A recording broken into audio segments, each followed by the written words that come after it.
Kuna msanii mmoja anaitwa Gigimane.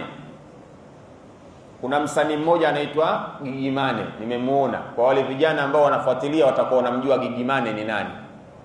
Maana katika watu ambao ukiangalia katika historia huko nyuma, huyo Gigimane anatisha.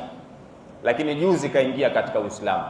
Lakini kwa mujibu wa hadithi ya Mtume, yule Gigimane kwa kuwa katamka shahada kaingia katika Uislamu, Mwenyezi Mungu amemsamehe madhambi yake yote yaliyopita, yote. Haijalisha alikuwa na madhambi gani. Maanake kuna video za ajabu ajabu za Gigimane, kuna mambo ya ajabu ajabu. Yaani unachokijua wewe katika ulimwengu, huyo Gigimane hakuna ambacho hajakifanya. Lakini juzi kaingia katika Uislamu. Sasa yule, kwa mfano itokee baada ya kuingia tu katika Uislamu katamka shahada kisha akapatwa na umauti, yule anaingia peponi. Mwenyezi Mungu alishamsamehe yale madhambi yake yote. Innamal a'malu bikhawatimiha. Matendo ya mwanadamu utazama mwishoni kwake kamaliza vipi. Sio atumhukumu kwa sababu zamani alikuwa hivi.